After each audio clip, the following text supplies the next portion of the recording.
Nah, ini pasti di sisi ininya, di sisi sebelah sini. Nih, sini. Kayak ini. Ininya hancur bawahnya nih. Udah kelihatan banget semuanya, sampai sini penuh lumpur. Si mbak pengantinnya udah di situ nongkrong. Itu kecelakaan tunggal itu. Masuklah orang itu ke dalam rumah dengan sekarat. Jam 10 malam, tank. Dar, ada yang melayang. Bukan motor aja, bis. Bis juga itu pernah terbang. Pas mati itu banyak banget di situ.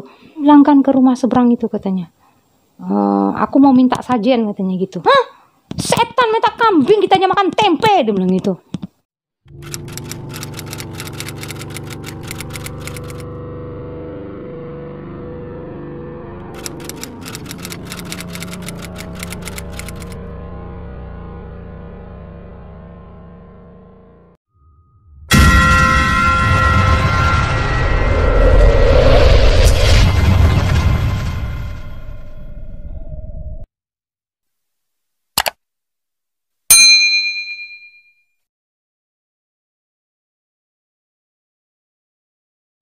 Assalamualaikum warahmatullahi wabarakatuh.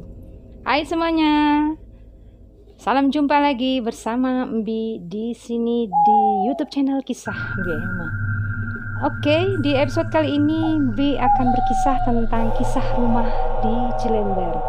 Jadi, kisah ini terjadi tahun 1987. Saat itu Mbi masih SMA kelas 2. Jadi rumah Cilember ini adalah kepindahan kami yang ketiga kalinya di kota Cimahi. Sebelumnya kami menetap di kota Cimahi juga, tapi di Kebun Kembang itu pindah 2 kali. Dan ketiga kalinya kami pindah di Cilember, tepatnya di Jalan Raya Cilember. Jadi kisahnya seperti ini. Oke, sebelumnya ke kisah, Mbi ingatkan lagi ya untuk subscribe channelnya Mbi ini. Jangan lupa like, komennya, supaya channel Mbi ini bisa berkembang jadi lebih banyak lagi kisah yang bisa dibagikan di channel ini. Oke, sebelum masuk ke kisah, Mbi mau ini lihatkan sketsa kejadian ini tahun apa, maksudnya suasana lah ya, suasana di sekitar rumah di Cilember tahun 1987 itu. Kenapa ini sketsanya Mbi perlihatkan dulu supaya nanti dalam cerita itu bisa ada koneksinya dengan kisah ini, dengan gambar ini, gambar seperti ini ya, begini. Jadi ini ada jalan raya Cilember. Ini rumahnya di sini. Ini jalan raya Cilember ini menuju ke batas kota Cimahi, Bandung. Ini rumahnya posisinya begini melintang. Ini jalan raya besar ya. Terus ini ada bukan kebun sih, ini semak-semak bambu lebat. Terus ke bawahnya ini ada sawah ya. Kenapa ini gambar Mbi perlihatkan dulu? Soalnya kisah Mbi ini ada hubungannya dengan seputaran. Nah, seputaran ini termasuk jalanan ini semuanya berkaitan. Oke. Jadi kisahnya seperti ini. Tahun 1987 itu kami pindah ke Cilember. Jadi waktu pindah pertama kali, ya maksudnya sudah sampai ke rumah itu, kita lihat sih sebenarnya tempatnya enak. Di belakangnya ada sawah luas, dan di depannya itu tanahnya gede kan, tanah luas banget itu kan tanahnya proyek jalan. Jadi bapak itu di PU dulu dapat rumah itu, sebenarnya rumah dinas. Jadi itu ada lapangan besar luas itu dulu tuh semua tanahnya PU untuk logistik. Tapi dikosongkan, setelah kami pindah itu dikosongkan, jadi ya kami sendiri dengan tanah seluas itu.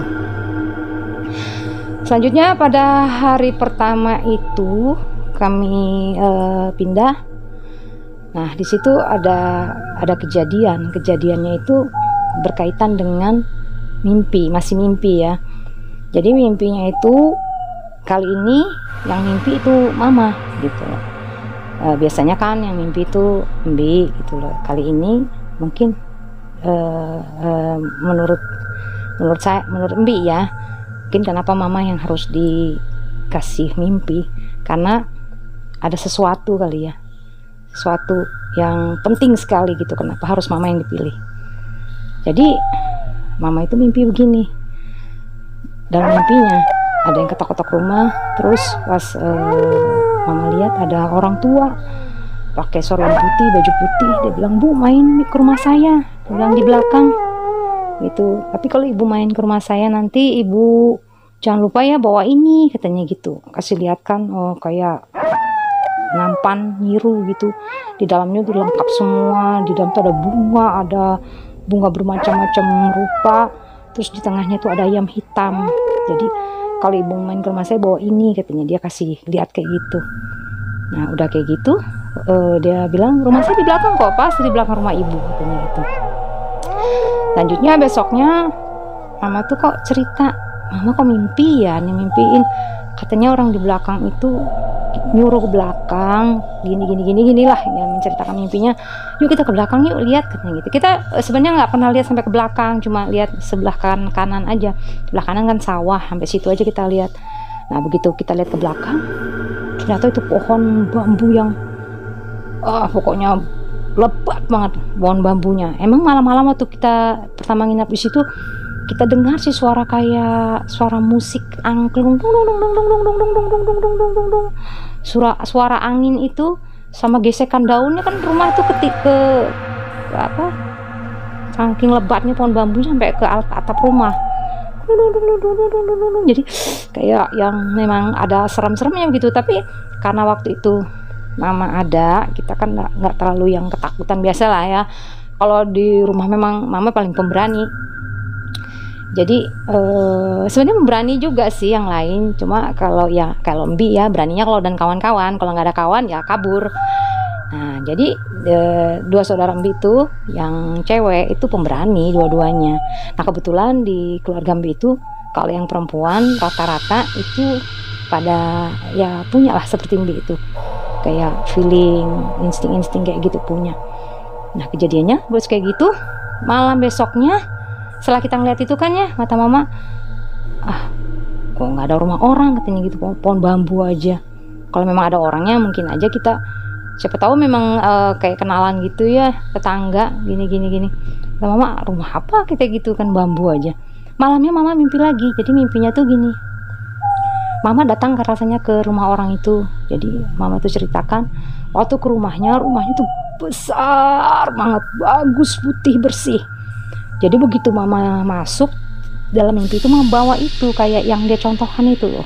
Jadi pas mama datang, "Ini Pak, ini saya mau ngasih Bapak karena saya tetanggaan, jadi saya mau ngasih aja sebagai ini perkenalan," katanya gitu. Dalam ngomong gini, "Apa itu? Nggak lengkap," katanya gitu. Langsung mama ditolaknya, nggak boleh masuk rumahnya dan ditolak aja gitu. "Apa itu nggak lengkap?" katanya gitu. Sehabis dia kayak gitu, mama pulang, lihat sih si bapak itu masih berdiri aja. Nah sampai situ mimpinya, kata mama. Dia ngelihat orang tuh cuma orangnya memang bersih, kayak sorban gitu, pakai jubah putih. Besoknya mama cerita lagi ke kita. Biasanya sih nggak pernah cerita mimpi-mimpi gitu, nggak pernah cerita. Tumben nih bisa ceritain kayak gitu. Jadi tumben juga nggak ada di mimpi-mimpiin yang begitu. Biasa aja sih. Malam pertama nginap di rumah itu santai aja, punya kamar sendiri kan, berani tidur sendiri, santai sendiri gitu loh. Ya selama pindah baru itu Mbi punya kamar sendiri. Jadi nggak lama itu besoknya mama dapat telegram kan, suruh berangkat Kalimantan. Padahal itu mama baru berencana mau selamatan. Ya mama udahlah nanti udah pulang dari Kalimantan aja baru selamatan. Jadi mama tuh berangkat di sekitar hari ketiga kami pindah. Jadi nggak sempat selamatan, mama berangkat Kalimantan. Nah tertinggallah kami di rumah tanpa mama. Rupanya si gerombolannya disebut gerombolan aja, dia kayaknya penasaran banget gitu loh ke anggota baru nih di situ. Jadi yang dites pertama kan Mbi ya, selalu Mbi gitu loh. Jadi karena merasa punya kamar sendiri ya Mbi sih santai kan, enak, santai gitu, baring-baring sekitar jam 9 jam 10 masih dengerin radio. Nah Mbi lihat semuanya pada tidur. Jadi pas jam 9 10 udah pada tidur, agak serem juga sih karena suara bambu yang di belakang itu loh. Semakin malam kan itu dulu tuh daerah Cilember tuh di tempat kami tuh sepi banget. Kalau sekarang sih udah padat banget. Waktu kami tinggal di situ tuh sepi, lapangan luas, terus sawah di belakang pohon bambu. Di depan sih ada jalan raya besar, cuma kan jalan raya besar itu ya dengan aktivitas sendiri. Jadi kalau malam itu kedengeran suara yang lama-lama kayak hanyut juga, dengar suara bambu-bambu bergesekan tuh kayak musik gitu. Klontang. Dan setelah itu nggak lama Mbi ngantuk. Tapi waktu mau tidur tuh ada rasa gini, kok tiba-tiba kemarin kan berani, apa mungkin waktu itu ada mama ya, jadi berani gitu. Mama nggak ada, mama ke Kalimantan, aduh kok takut tidur sendirian. Bentar-bentar ngelihat ke pintu sebelah, ke sebelah itu ada kamar juga, kamar kakak, connecting kan pintunya. Cuma dia nggak tidur di situ, dia suka berjalan-jalan kemana ke tempat temannya. Jadi kamar sebelah dimatiin lampu. Nah, tidak lama sekitar jam 10 ya, jam 11-an tuh dia sudah ngantuk, tapi ada perasaan yang di sini tuh kayak yang gede banget. Kalau biasanya kalau sudah yang merinding kayak gitu tuh ada sih. Kalau Mbi sih selalu merasa kayak gitu. Tidak lama setelah itu sekitar jam 11 tuh rasanya mulai ngantuk banget, akhirnya tertidur. Nah, saat Mbi baru yang kayak mau lelap-lelap gitu, antara sadar enggak sih, tapi kayak yang hanyut gitu, kayak kamar, kayak pintu tuh kayak duduk gitu. Pintu antara ruang tempat tidurnya adiknya Mbi itu kan ada pintu connecting ke dapur, ke ruang keluarga. Jadi dia tuh kayak cukluk gitu. Nah, saat dia cukluk itu kayaknya sudah hanyut dalam mimpi sudah. Setelah itu Mbi dalam mimpi tuh ya rasanya nyender gitu ke dinding.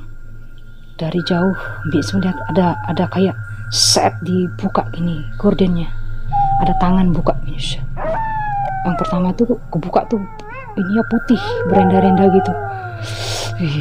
Ini agak merinding nyeritain ini. Jadi pas dia buka gorden itu Mbi lihat ini agak mengintip gini dalam mimpi itu. Ini apa sih? Ini apa? Kayak gitu. Pas dia buka begini, dia buka lagi, dia maju, itu langsung dalam itu dia sudah tahu ini bukan manusia, ini bukan manusia dalam mimpi itu, ini hantu.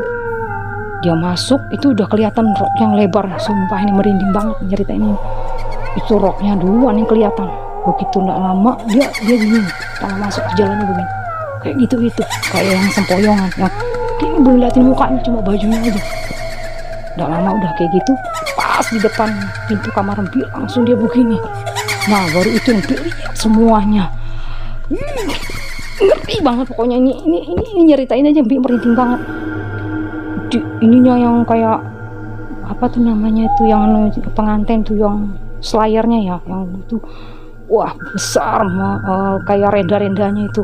Jadi begitu udah set maju. Oke, sebentar dulu, mau lihatkan gambarnya ya gini.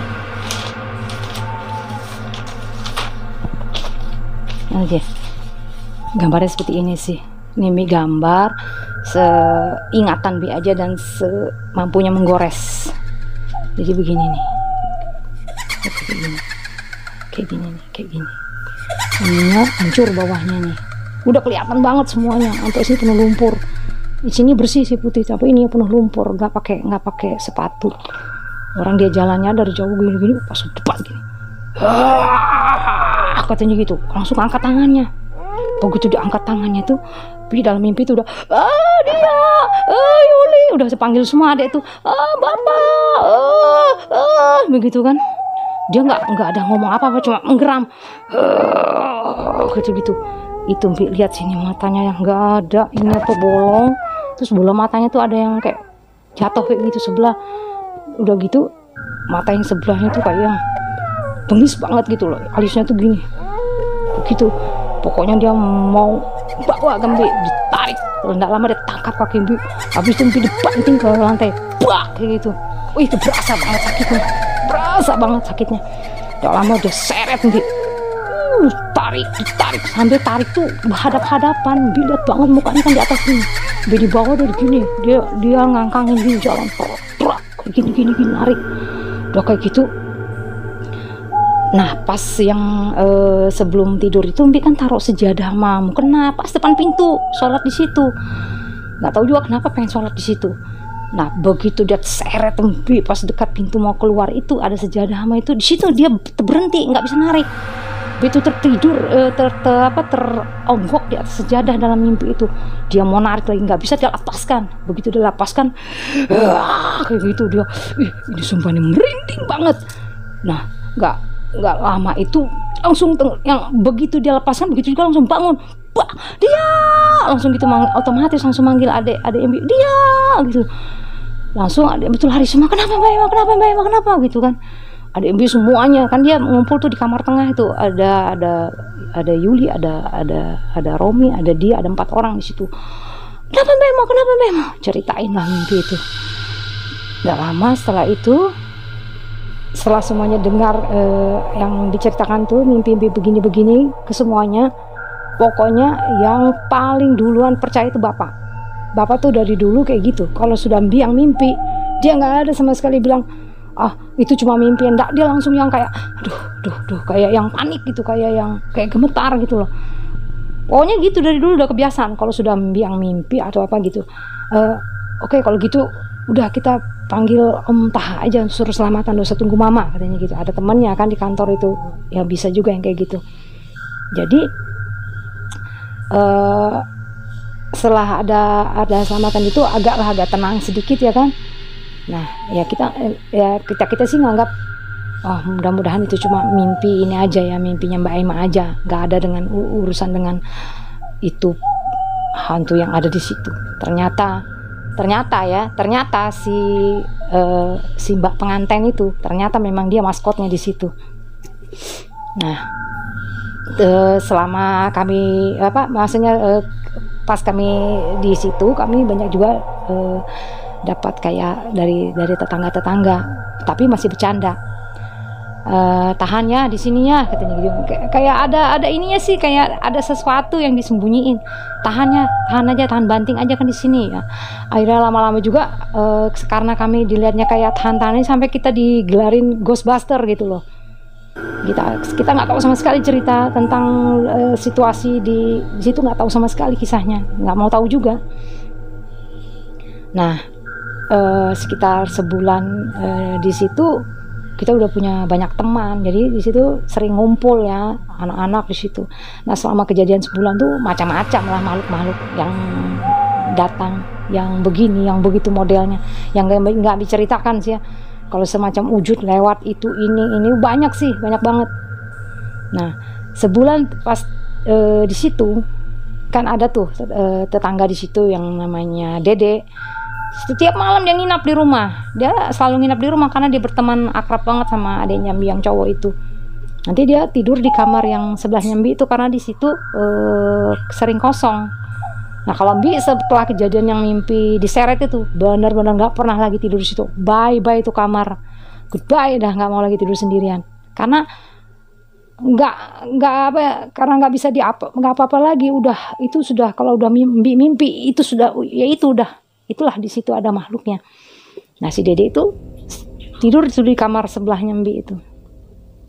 Nah suatu malam pas dia tidur, nggak lama itu ada suara gobrak kayak gitu kan, kayak yang banting pintu. Jadi rumah Mbi itu unik. Jadi ada sketsa lagi ya, maaf ya, ada sketsa lagi. Jadi gini, nah kayak gini nih sketsanya. Jadi setiap pintu begini tuh, mana tadinya ini,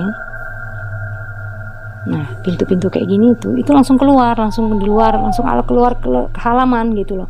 Nah dia di kamar yang pojok sini itu pintunya bisa langsung keluar ke halaman sana. Jadi dia pojok sini tidurnya, dia tidur di situ, dia banting pintu langsung duprak, dia lari. Itu kalau nggak salah jam 2, kita juga kaget semua. Kita kan tidur di kamar tengah itu, kaget semua. Loh kenapa ini si Dede lari sampai kayak ngelihat sesuatu. Dia lari pokoknya pulang ke rumah itu jam 2 malam. Jadi pintu ya udah dibiarkan aja kebuka sama dia nggak sempat tutup lagi, pokoknya lari birit. Udah gitu dia besoknya baru dia cerita, kami panggil. Sebenarnya dia nggak mau cerita sama sekali. Mungkin dia takut ya, kita ketakutan di situ. Akhirnya mama yang paksa suruh ceritakan aja kata mama gitu. Nggak apa-apa, kita udah siap kok. Jadi katanya waktu malam itu dia tidur, kan dia tidur tuh tempat tidur sebelahnya kan ada meja belajar. Nah dia tuh pas baring posisinya ke kanan gini ke meja belajar. Gak lama katanya pas dia tidur itu si biasa sih mbak pengantinnya udah di situ nongkrong. Pokoknya katanya dia duduk tuh dengan kakinya yang di silang begini. Aduh udah nyeritain aja merinding banget ini. Jadi nah begitu dia lihat matanya melotot ke dia, noleh lagi kayak gini, itu dia lari langsung. Nggak ada lagi yang pamit pokoknya harus kabur. Semenjak itu dia nggak mau lagi tidur di rumah.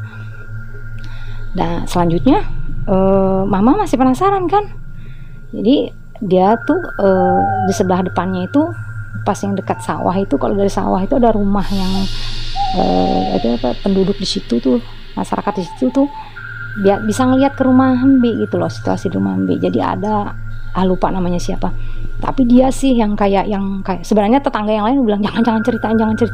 Dia yang ngomong waktu ibu nggak ada, dia bilang gitu. Waktu ibu ke Kalimantan itu saya lihat dari rumah ibu malam-malam ada orang keluar dari samping rumah baju pengantin, dia bilang gitu.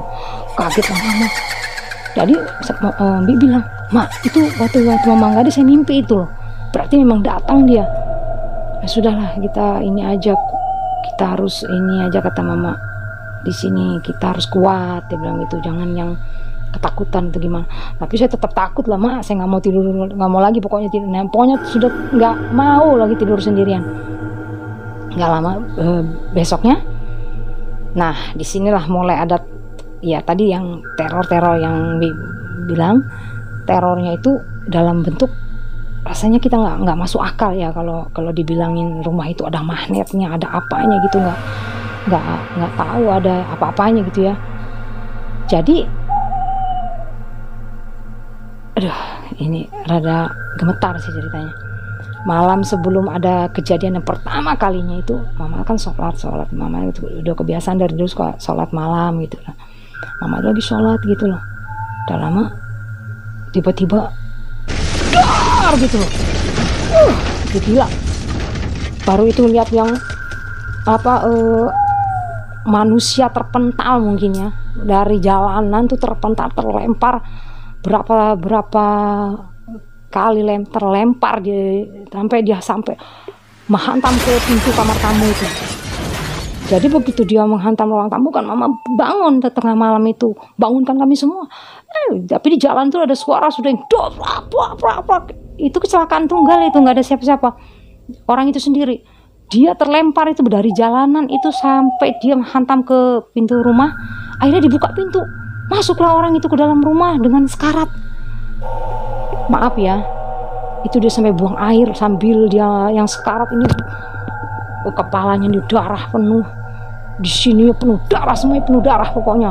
Mulutnya keluar darah nyembur gitu, hidung keluar darah, telinga keluar darah, sampai buang air sepanjangan rumah, sampai ke dapur dia jalan nggak tahu yang arah yang gini. Dia sudah yang kayak sekarat mungkin, gemetar gitu. Ya itu kotorannya tuh dalam rumah tuh. Mama tuh teriak, keluar, kata mama gitu, keluar, jangan di sini. Maksud mama tuh nggak tahan kan kalau ada apa di situ. Jadi kita nih nggak tahu mau ngomong apa. Orang tuh situ tidur terbaring di tengah rumah gini. Kayak orang sekarat gitu. Habis itu kami suruh masuk mama masuk. Bapak juga suruh yang lain masuk semua. Bapak juga sama, orang yang nggak tahan lihat darah. Jadi yang masuk ke dalam rumah ngangkat orang itu bukan kami, tetangga tuh langsung nyerbu semua masuk ke dalam rumah. Kejadian kecelakaan seperti itu terjadi setiap malam, setiap jam 10 malam. Pokoknya kita sudah hafal, setiap jam 10 malam dar ada yang melayang. Bayangkan itu yang melayang, yang terbang tuh bukan motor aja, bis juga itu pernah terbang. Pasti di situ tempatnya, pasti di samping rumah itu. Dia di situ melayang, terbang, nggak tahu lagi yang namanya mati itu banyak banget di situ. Yang siang pernah juga sampai siang itu belum, maksudnya kecelakaannya malam, orang baru tahu paginya, baru tahu paginya ada orang meninggal. Nah orang meninggal itu pasti di samping rumah itu, orang baru tahu semua kalau ada yang meninggal. Motornya tuh sudah hancur remuk dan orangnya sudah, yang tertunduk ini udah meninggal.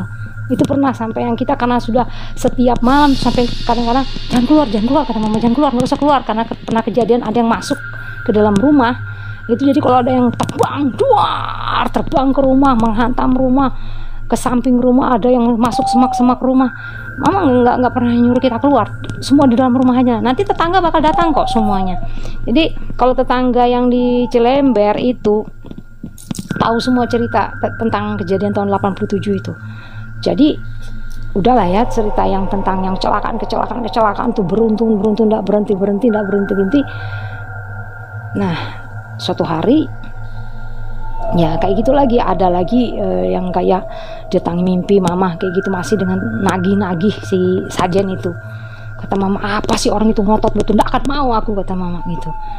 Jadi udah kayak gitu, nggak lama habisnya mama ngomong kayak gitu.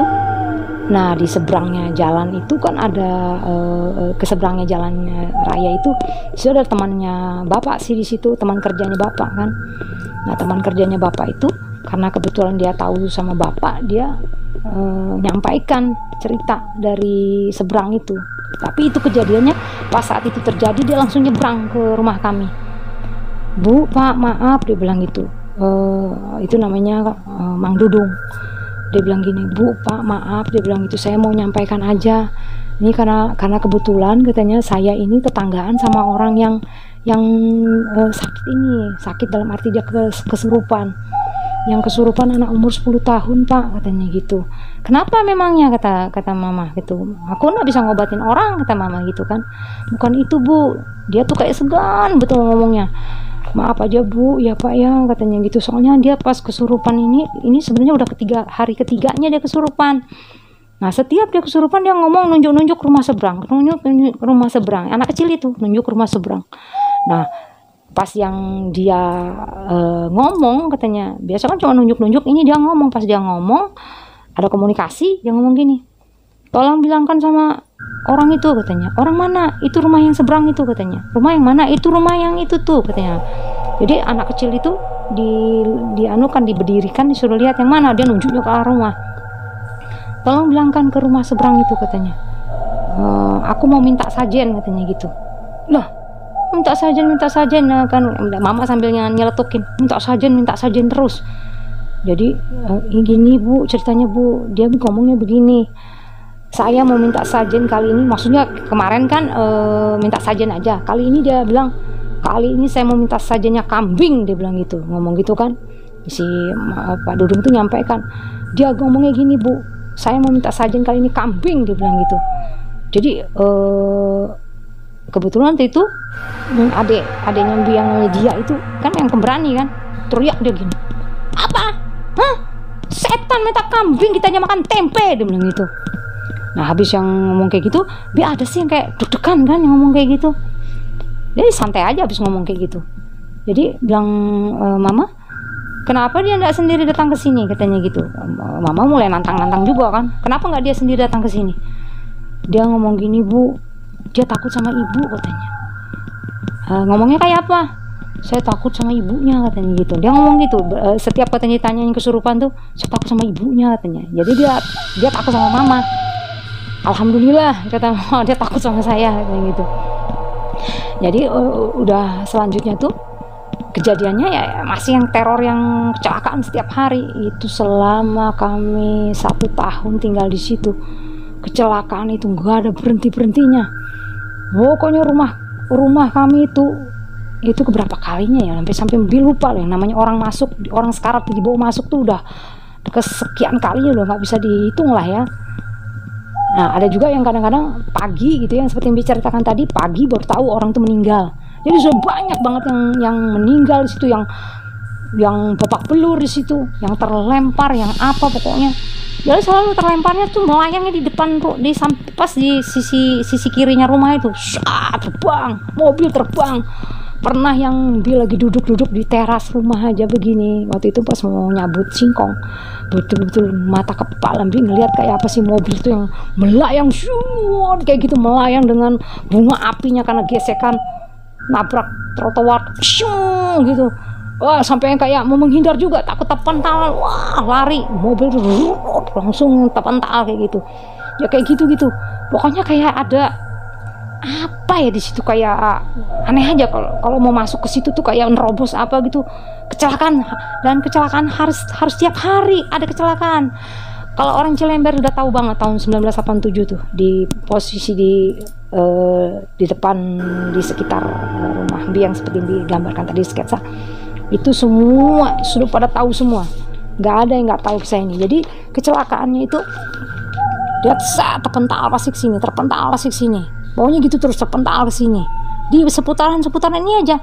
Kalau kecelakaan tuh di sini ya kita masih ya, tapi dia di sini aja, posisi selalu di sini dan selalu menghantamnya ke rumah ini, selalu menghantamnya ke rumah sini. Bahkan korban-korbannya tuh pasti ada yang ngetok-ngetok pintu, Bu tolong Bu udah banyak banget yang begitu minta ketok pintu, minta minum, nanti terkapar depan rumah, udah sering banget itu. Selanjutnya ini kejadian yang menceritakan ini, habis yang dia minta sajen itu kan, itu terus menerus itu minta ya, tapi kita nggak hiraukan. Sampai pernah mungkin dia penasaran yang mau minta sendiri ke rumah. Jadi waktu itu Bi sendirian di rumah, semuanya pada nggak tahu ya, siang itu sekitar jam 1 jam 2 itu Bi sendirian di rumah. Jadi biasa kalau di rumah suka dengerin radio kan di ruang belakang. Mama biasa pergi ke tetangga yang lainnya pada sekolah, ada yang sekolah ini kan, sekolah siang. Jadi Bi sendirian di rumah. Mungkin karena pengen minta saja nggak dikasih, itu datang sendiri. Dia itu ketok-ketok pintu di belakang, di dapur. Siapa? Namanya gitu. Dia ada tetangga situ namanya Idris katanya. Idrisnya masih ada di Cilember. Kalau dia bisa sempat nonton ini, dia tahu kisah ini. Idris katanya dia. Jadi Mi bukain pintu. Masuklah dia. Tapi dia kayak yang jalannya tuh gini, lurus. Gitu. Kenapa kamu sakit ya? Dia nggak jawab. Aku mau kopi katanya gitu.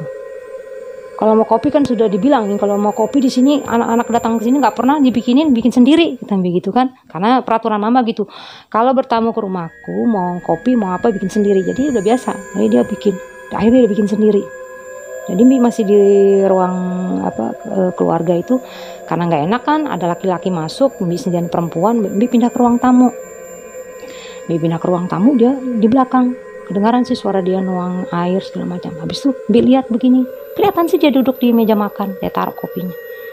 Habis dia taruh kopinya nggak diminum, dia langsung pergi lewat pintu depan yang kamar sebelah. Itu kan langsung keluar gitu ke halaman. Orang ini tak bilang datang ke rumah orang, masuk lihat belakang, lihat pintu, balik lihat pintu depan, nggak ditutup semua lagi pintu. Jadi pas lihat gini, oh udah nggak ada. Tapi kalau ada orang jalan sampai sana kelihatan kan, di jalan itu ada lapangan luas, jadi kalau ada orang mau balik tuh kelihatan lah. Jadi kenapa juga sih ini tiba-tiba langsung kayak udah nyuruh diminum lah kopi itu yang dia bikin itu, pahit banget, sampai kayak gitu, pahit banget kopinya. Udah lama habis itu dia ke samping rumah nyari, nggak ada. Ke samping di situ nggak ada. Nyumput apa nih orang, udah keliling-keliling nyari nggak ada. Wah udah, itu sudah nggak tahu karena keseringan ya. Kabur lari ngejar mama. Nah pas mau ngejar mama itu di pas mau menuju itu ada adiknya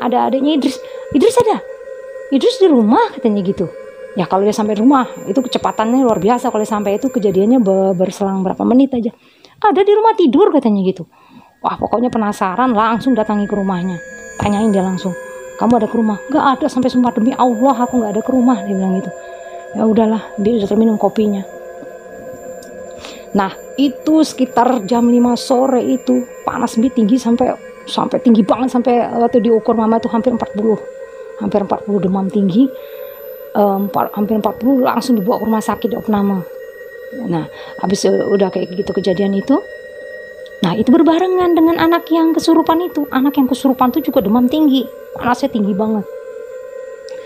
Si bapak yang anaknya yang sakit itu ada sih sering kayak ke rumah gitu ya, tapi karena dia orangnya agak apa ya, mungkin sama mama ya, mama kan galak orangnya kan, dia tadinya mungkin mau kencang gitu loh, ibu kenapa sih nggak nyajenin gini-gini, kalau anak saya yang kena.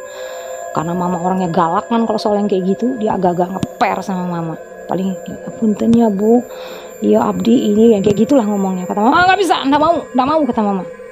Jadi walaupun anaknya sakit gimana, kita bukan ada urusan dengan yang kayak gitu, kita urusan itu adalah akidah, kata mama, nggak bisa kita yang kayak gitu. Jadi sakit-sakitan terus. Ibu juga diopname, waktu itu diopname sampai lama banget, 17 hari itu diopname. Anaknya itu juga demam panas juga. Nah waktu masih di rumah sakit, pas demam gitu datang sih, mama datang, ma katanya itu anak yang kesurupan itu meninggal katanya. Waduh, sampai yang nggak pengen tahu, pokoknya nggak pengen tahu, soalnya nih kondisi lagi di rumah sakit juga nih, lagi di opname, lagi di opname itu sering kan nggak boleh tungguin tuh di Dustira itu. Dustira jadi kalau malam-malam sendirian tuh di kamar itu. Jadi nggak mau juga banyak tanya ininya, ya udah